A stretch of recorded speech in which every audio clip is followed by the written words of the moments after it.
Welcome back to Sports Weekly on IEMG. We've got a couple of undefeated football teams here in San Bernardino. Pacific, don't sleep on Public Safety Academy. They're also undefeated. We've had highlights from two of their games in previous weeks here on Sports Weekly Live. And the Arroyo Valley Hawks. Jesse Siniceros, the head coach. There he is. First year on the job at AV, and he's got the Hawks at 5-0 to start the season and going into Skyline League play. A big game this week as the Hawks will open up league play against Bloomington, where Coach Siniceros used to play. He's a Bloomington guy, so it'll be a special night for Arroyo Valley as they try to open up league play with a win and stay undefeated. Here is head coach Jesse Siniceros.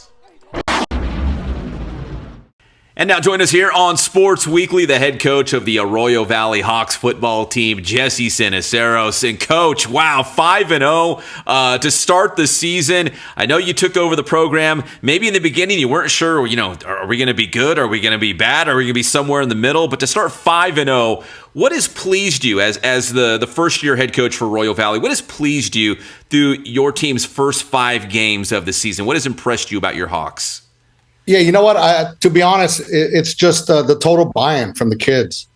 The kids are totally bought in from day one when we got there. I still remember our first practice.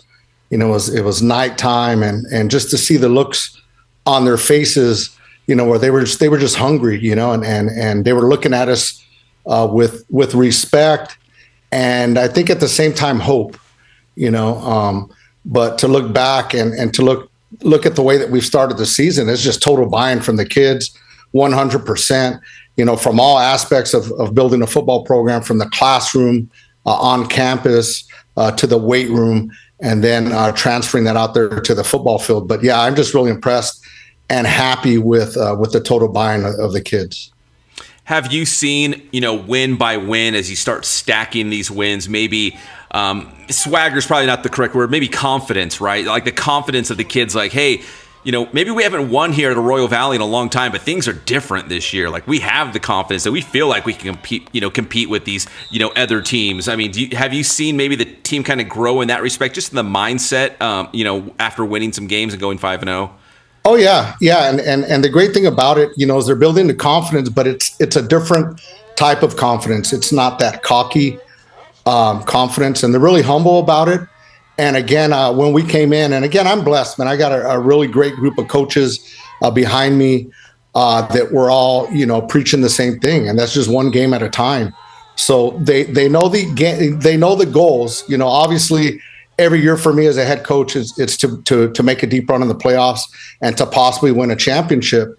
And same thing here. When we got to Royal Valley, we established our goals and expectations for the kids, and they know that it's just one game at a time. They're building their confidence at the same time, but it's not a cocky confidence, which, as a head coach, the difference is huge for us. All right, Coach, we're going to open up Skyline League action against Bloomington. You're a Bloomington guy. Every game is important. I get it. You're only focused on who you're playing that week. But the fact that it's Bloomington, it's your league opener, I feel like this is an important game, right, for the Hawks?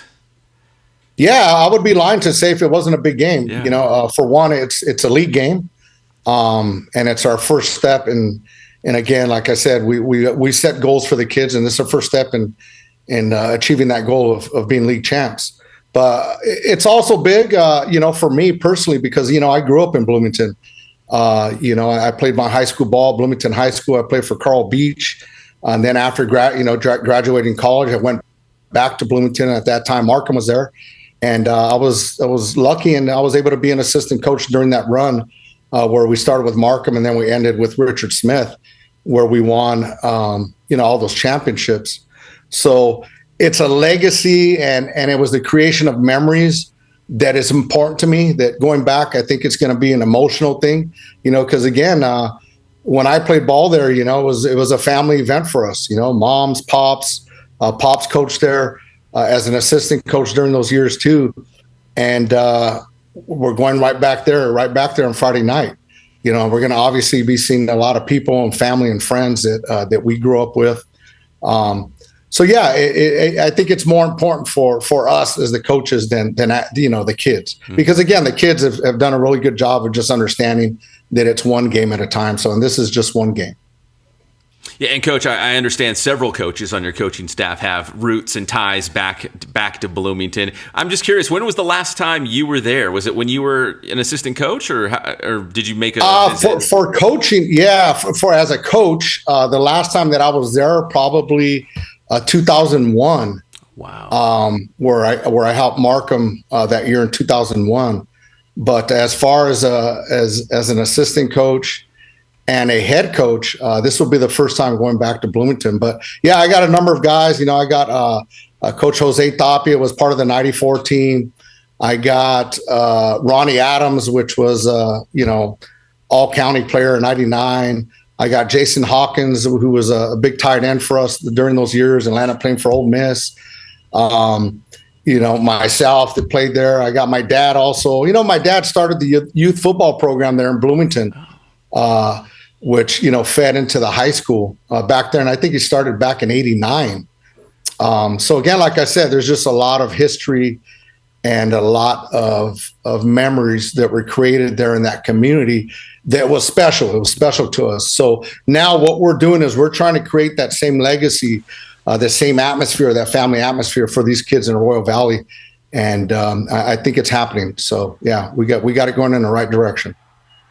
Well, Coach, what would you say are the keys to victory against Bloomington this week?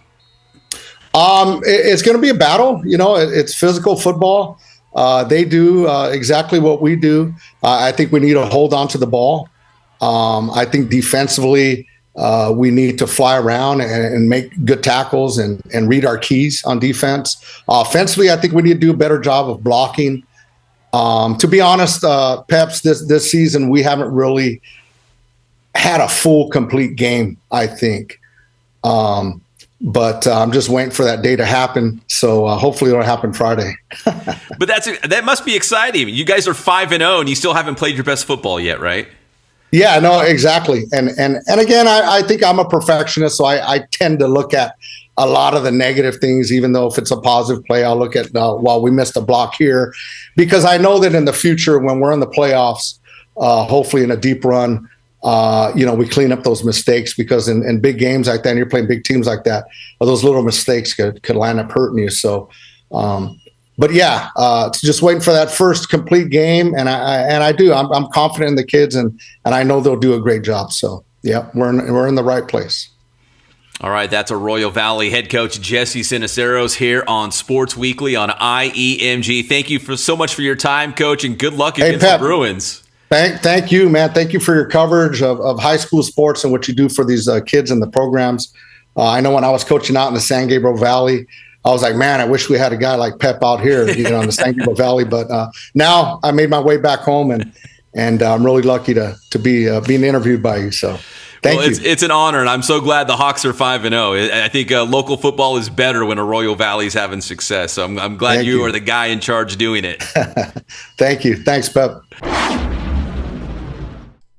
Thanks, Coach, and it should be a good one as they take on Bloomington. We'll have highlights on Sports Weekly Live right here on IEMG this upcoming Saturday. I'm Pep Fernandez, and we'll see you next time on Sports Weekly on IEMG.